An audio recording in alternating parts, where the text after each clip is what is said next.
Assalamualaikum warahmatullahi wabarakatuh. Tes, tes, tes. Apakah terdengar? Apakah terdengar dengan baik? Halo, selamat malam. Assalamualaikum warahmatullahi wabarakatuh kepada para peserta eh, Zoom, para peserta Zoom meeting tentang bincang-bincang probiotik. Itu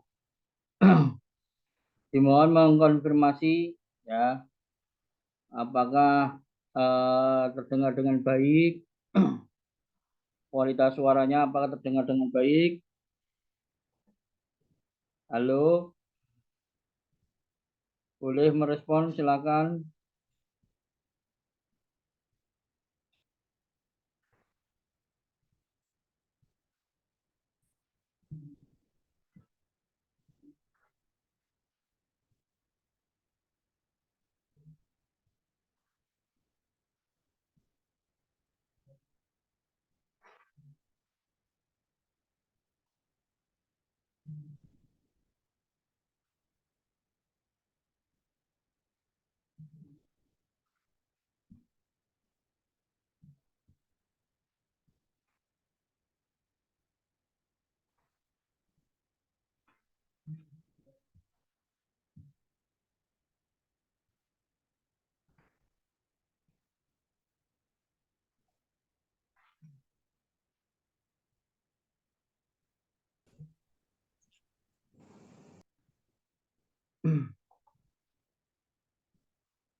Tes, tes, tes.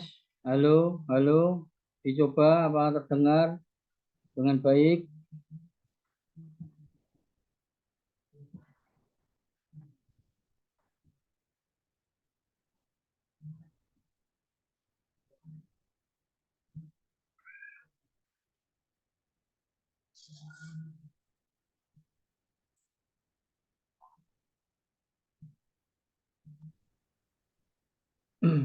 Assalamualaikum. Ya, waalaikumsalam. Apakah terdengar dengan Salah. baik? Baru dari masjid.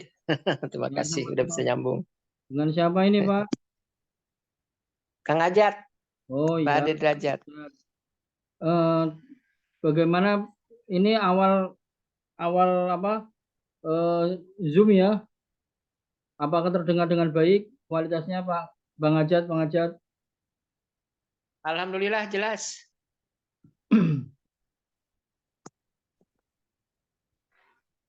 Iya. Oke, langsung saja dimulai ya. Yang lain ini nanti bisa bergabung dengan sendirinya. Baru 4 orang nih ya. Nanti ketika Iya baru 4. 2 lagi kemana tadi ada 6. nggak tahu ini Pak.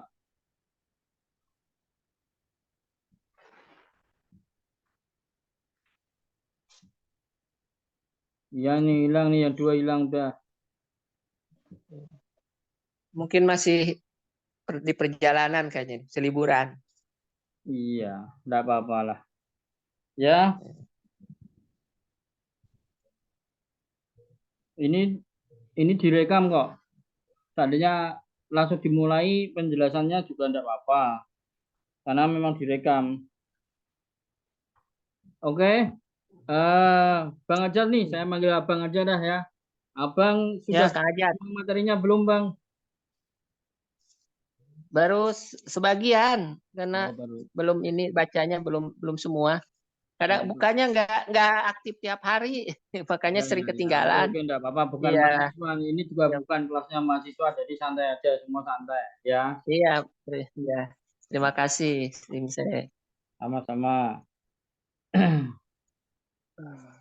Mana sih? Ada Pak Slamet itu, ada Bu Sri Nafsiyah barusan.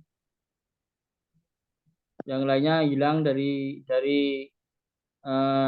channel Zoom ini, dari ruang Zoom hilang.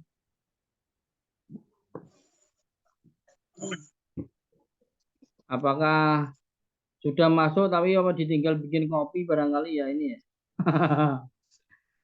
Mungkin jaringan, Sim saya. Ya mungkin ya ada banyak faktor lah ya. Ada banyak Jaringan. faktor ya kita ngobrol-ngobrol dulu enggak apa-apa Bang Ajat yang lainnya sedang menyimak kalau enggak salah ini.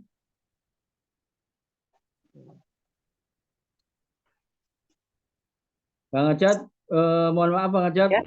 secara personal ini saya boleh kan tanya ya dari atau Bang Ajat tanya ke saya juga enggak apa-apa silakan.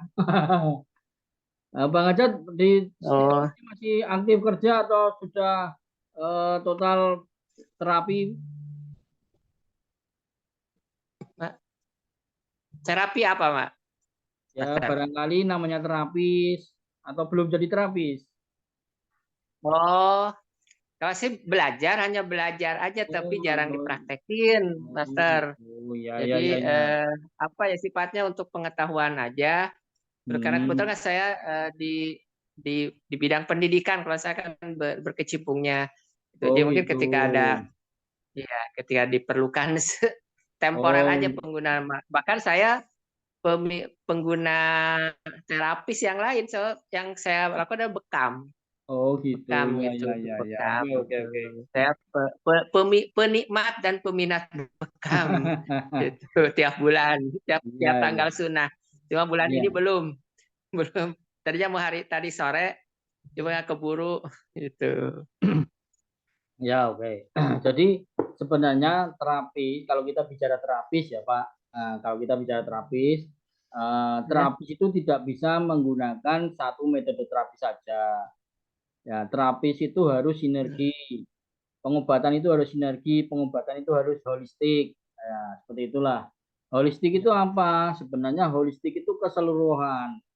Nah, sebenarnya nama holistik itu ya berasal daripada terapi berasal daripada terapi TCM itu sendiri. Jadi basicnya itu TCM, Traditional Chinese Medicine. Nah, cuman di Indonesia diistilahkan menjadi holistik. Padahal sekarang kan kita sering mendengar itu terapi holistik, pengobatan holistik. Padahal sebenarnya itu awalnya dari TCM itu sendiri lah. Karena dari TCM itu kalau kita bicara ilmu dasar TCM, ilmu dasar TCM itu ada pohon ilmu. Jadi pohon ilmu itu ada akar, ada batang, ada ranting lah.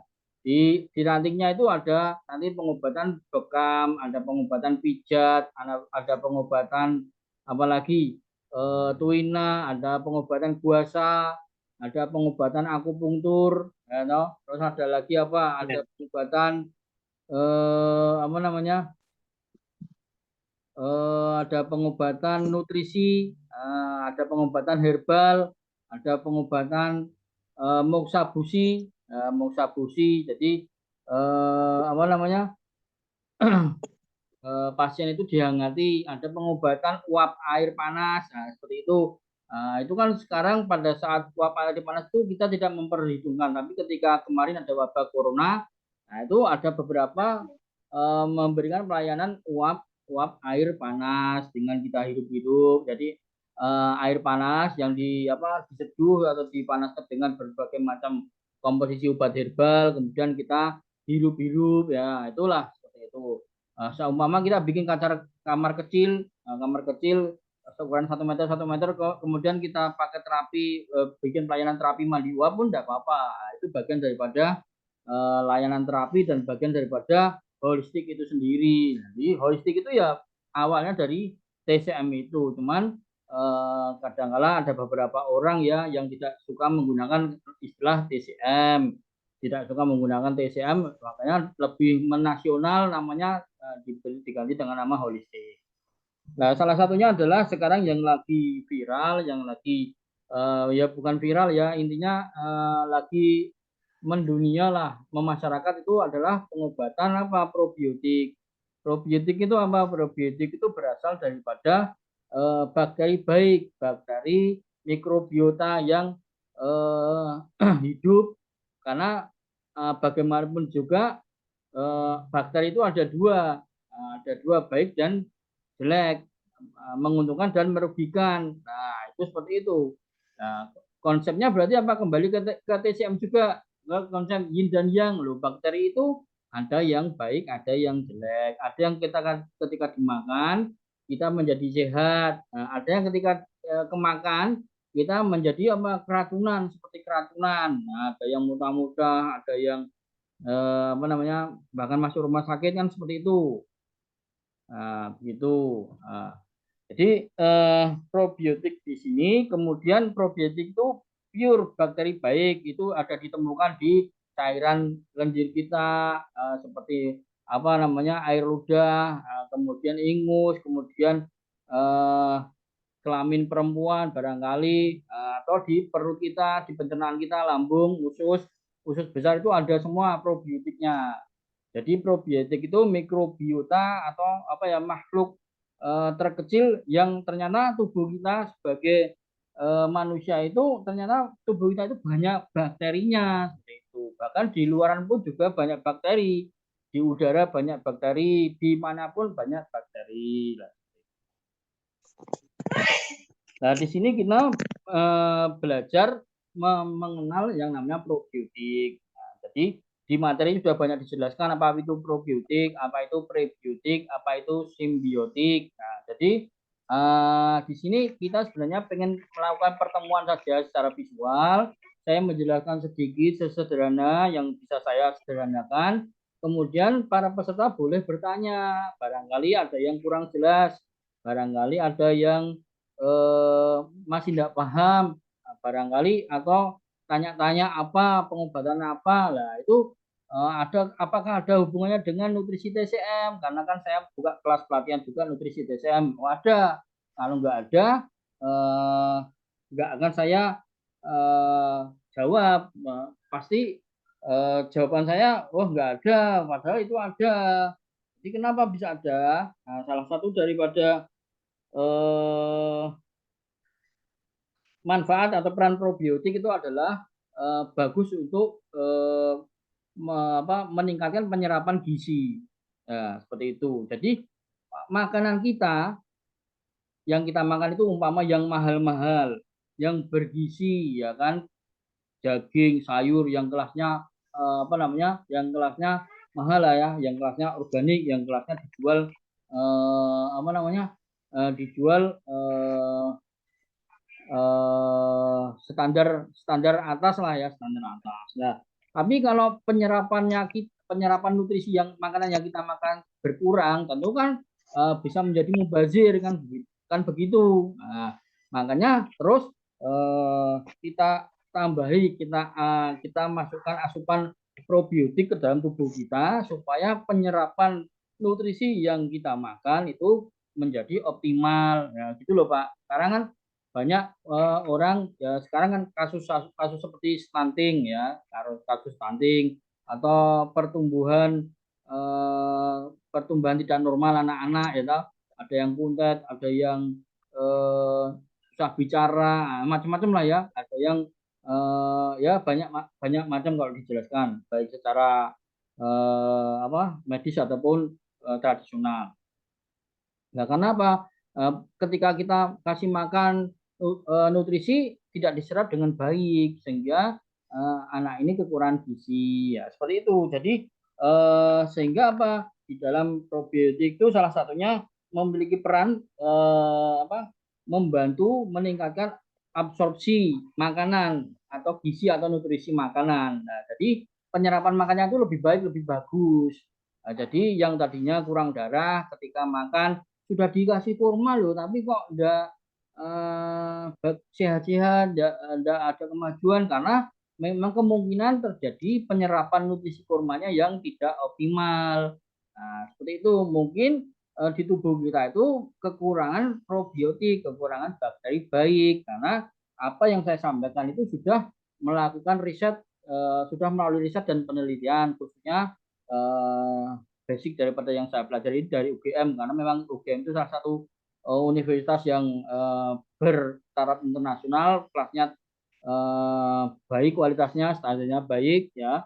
Nah, dia memang di apa di UGM itu yang salah satu universitas yang fokus ke seperti pangan peternakan atau mikrobiotik mikroba dan segala macam di apa di program studi biologi dan segala macamnya. Nah, seperti itu. Jadi makanya ketika meningkatkan mengobati anemia karena apa, nutrisinya terserap dengan baik sehingga yang tadinya kekurangan darah pasien atau kita itu atau pasien itu menjadi cepat sembuh, sudah tidak anemia lagi, nah, gitu. Atau membantu proses penyerapan zinc, mineral, nah itu kan sama semuanya, zat besi. Nah itu lebih baik ketika kita tercukupi jumlah daripada bakteri baik yang ada di tubuh kita. Nah begitu Pak, begitu para peserta Zoom meeting kali ini. Nah, jadi dengan demikian apapun sakitnya, ya kan, apapun sakitnya, ya biasanya kan seperti itu, kekurangan gizi itu akan bisa ditangani, akan bisa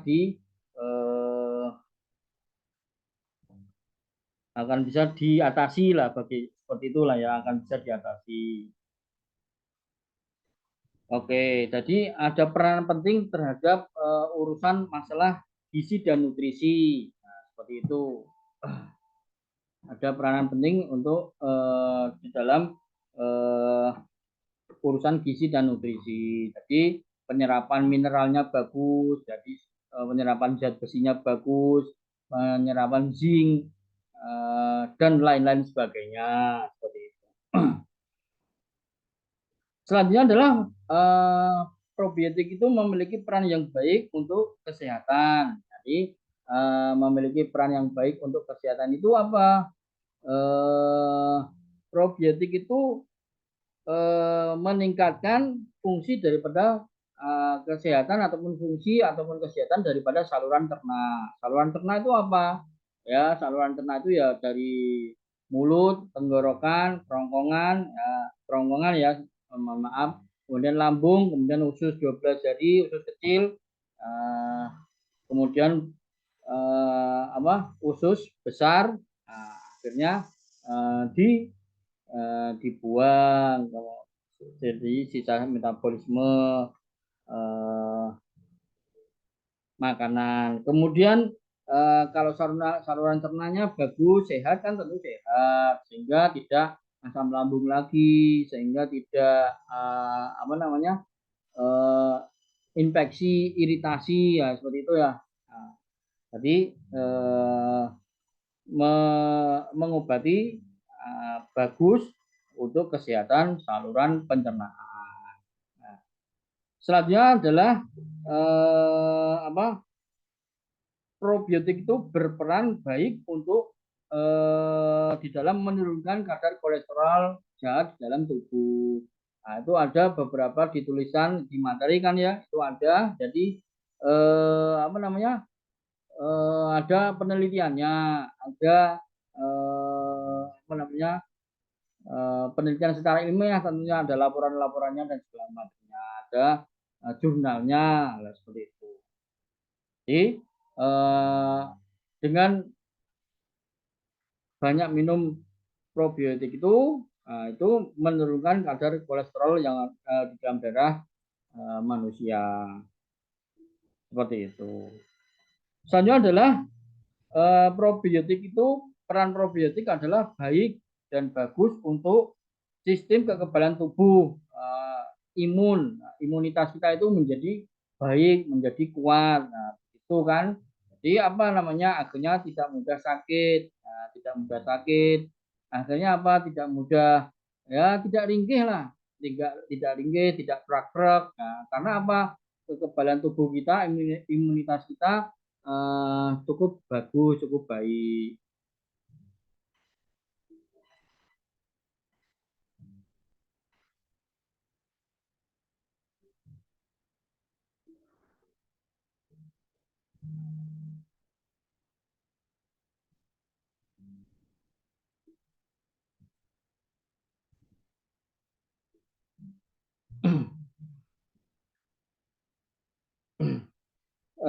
Peran probiotik selanjutnya yang sudah dilakukan penelitian secara ilmiah itu probiotik memiliki peran untuk pencegahan dan terapi kanker. Nah, jadi dengan mengkonsumsi produk-produk minuman atau makanan probiotik itu si bakteri bagus ini mereka akan bisa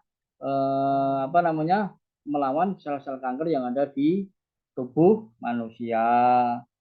Nah, itu sampai seperti itu lah. Jadi di universitas di Universitas Gajah Mada di UGM sendiri dilakukan penelitian apakah benar, apakah cuma stigma, apakah cuma katanya sehingga ternyata ada jurnal penelitiannya dan ternyata ada perkembangan yang baik kepada pasien yang memiliki pada pasien yang sakit tumor atau kanker mempunyai perkembangan memiliki perkembangan pengobatan yang cukup bagus, cukup signifikan. Seperti itu. Nah, selanjutnya apa? Selanjutnya peran probiotik untuk penyakit degeneratif. Nah, penyakit degeneratif itu apa ya? Seperti sudah bukan rahasia lagi, penyakit degeneratif itu ya seperti diabetes mellitus. Nah, itu bisa dibantu diobati dengan konsep pengobatan probiotik.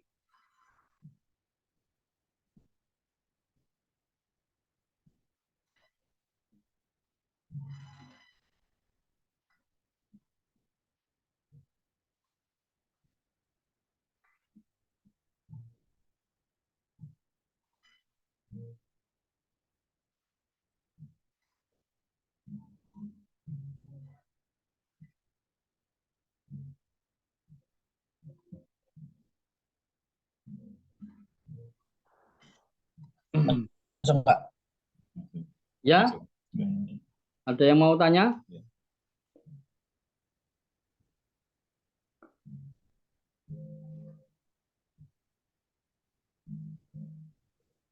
Selamat datang Bu Dokter Ana. Alhamdulillah. Assalamualaikum. Waalaikumsalam.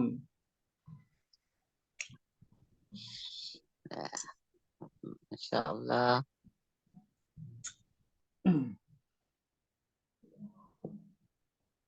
Kemudian yang penting bagi kita di dalam memproduksi minuman probiotik adalah faktor kehalalannya,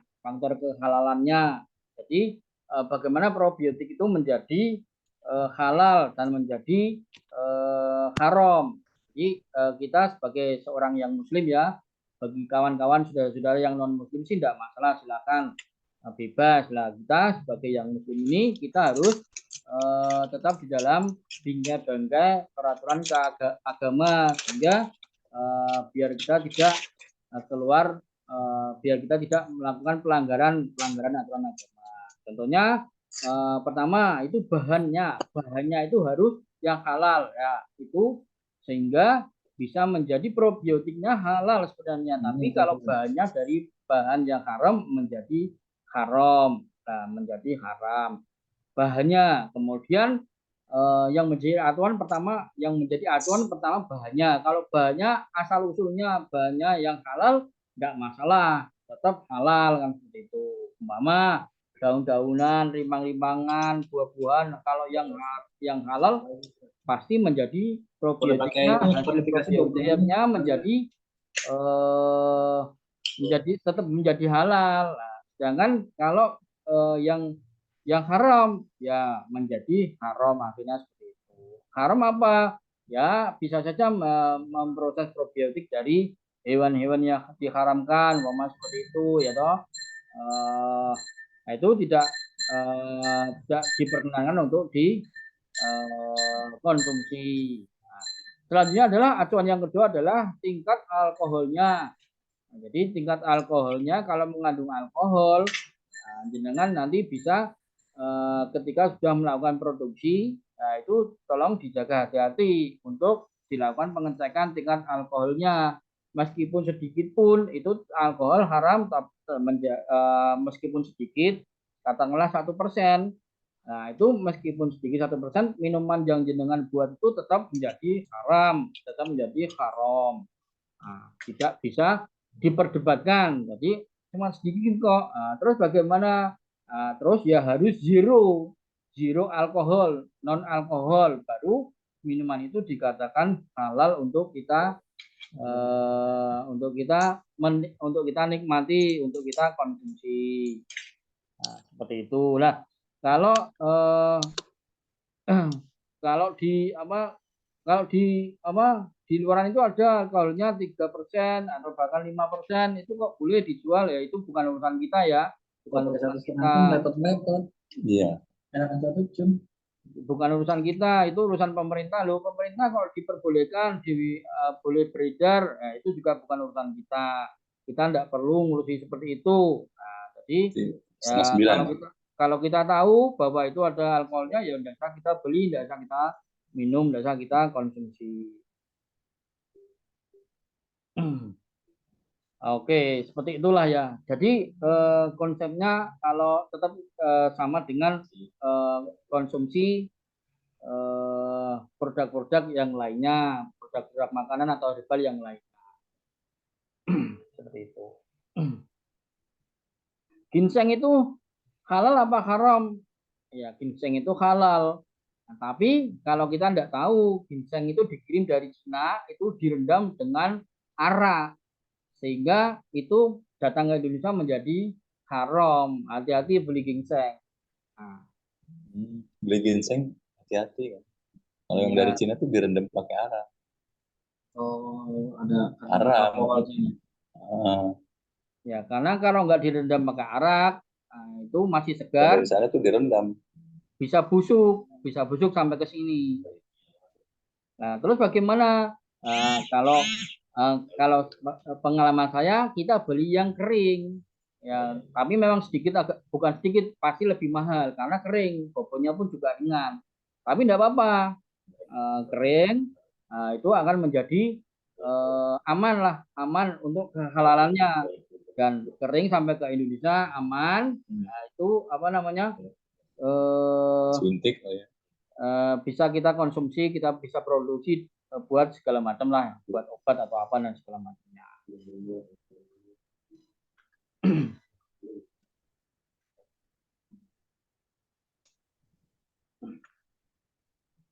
Oke, sudah berapa menit ini kita berjalan ya. Barangkali ada yang mau ditanyakan, silakan aktifkan mic-nya. Ada yang mau tanya silakan sambil nunggu teman-teman yang lain, karena di sini baru 8 orang. Nah, yang Ginseng. Ya Bu, ya monggo. Saya dulu dikasih ginseng tapi ginseng madu. Dari madu dari luar negeri. Oh lah, kalau ginseng madu ya nggak apa-apa, aman. Oh, nggak apa-apa ya, aman ya. Oh aman, iya, makasih. Makasih Sisa. Ya, sama-sama. Kalau ginseng difermentasi dengan madu itu tidak mengandung alkohol, karena sifatnya memang awalnya sudah halal. Barang asal usulnya, barang aslinya itu halal dan tidak menimbul zat lain yang menjadi alkohol. Jadi tidak apa-apa.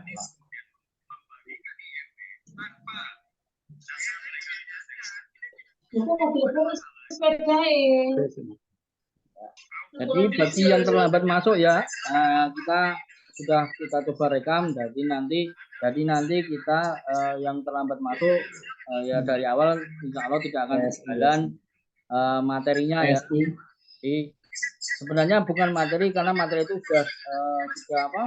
sudah dijelaskan secara tulisan ya, dengan tulisan di Telegram.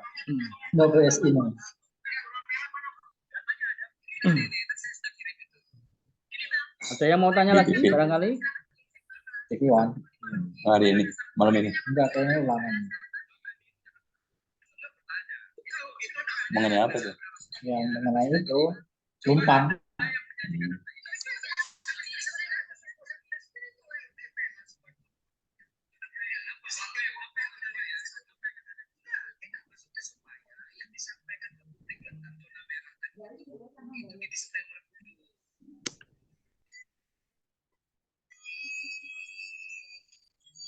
Oke, saya akan menjelaskan. Jadi probiotik itu sebenarnya sudah sejak lama itu sudah ada.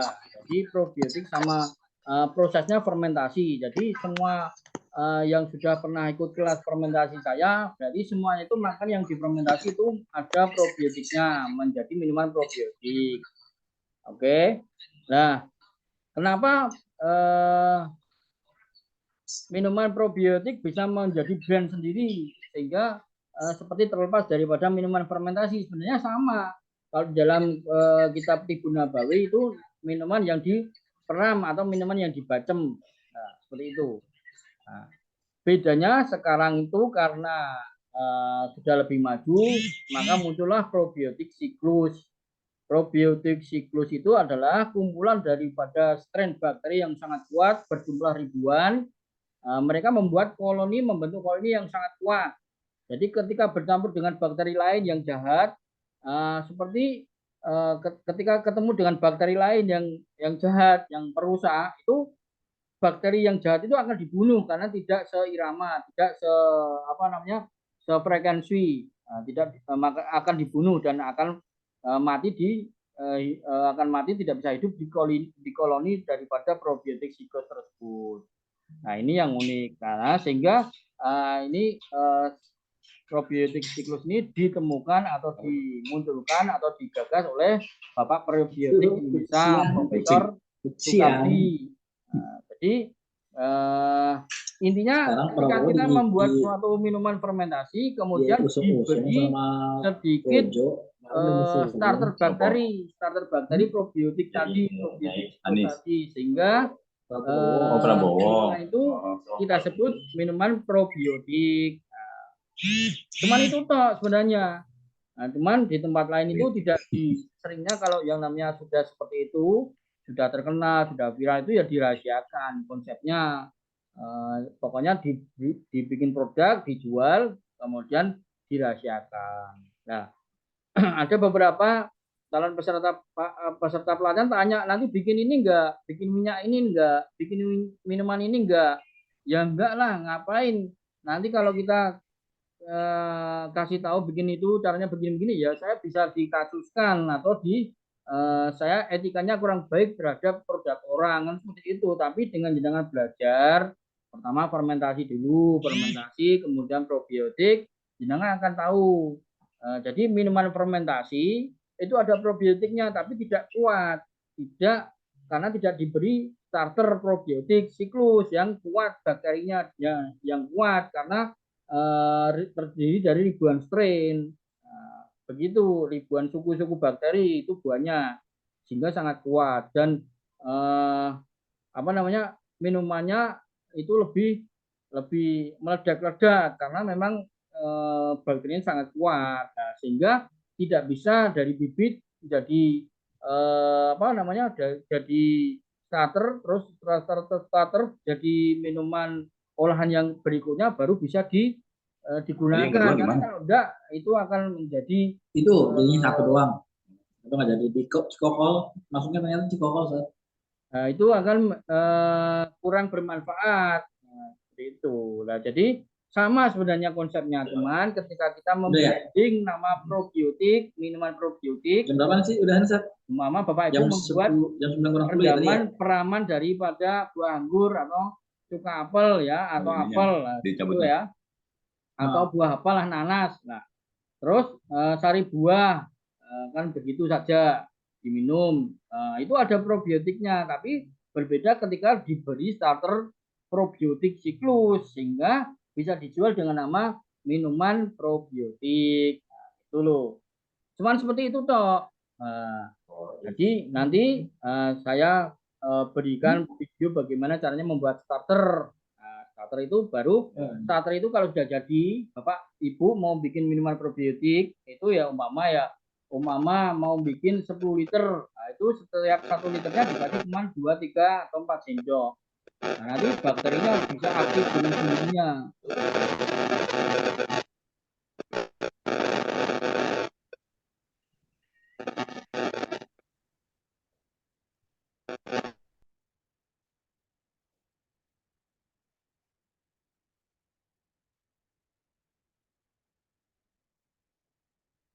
Jadi kalau ada yang tanya apakah sama dengan fermentasi, saya bisa menjawab sama dan tidak sama atau berbeda tergantung daripada dari kacamata mana dan bagaimana alasan atau jawaban saya.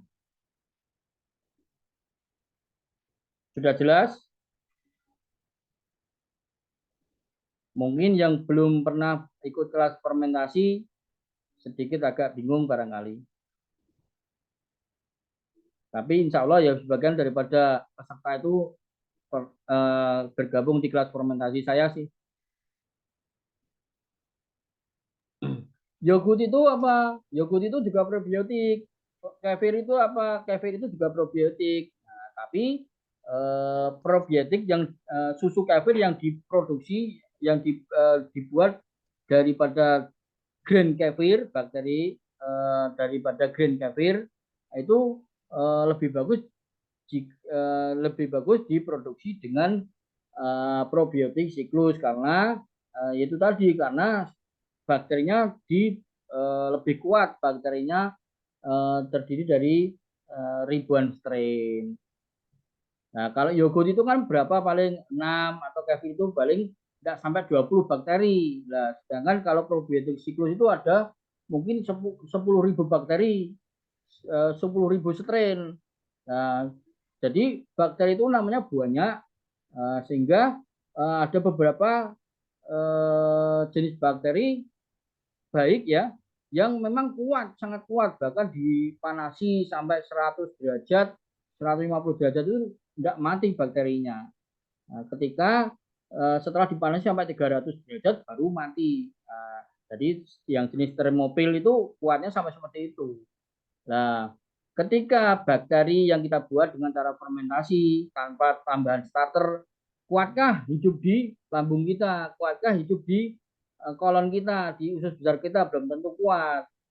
Nah, tapi kalau yang ditambahi strain bakteri probiotik siklus itu akan kuat sampai ke usus. Bakterinya itu akan hidup sampai ke usus kita. Jadi di saluran pencernaan itu bisa hidup sampai ke usus besar. Usus besar itu karena usus besar itu yang mempunyai tanggung jawab untuk membusukkan makanan.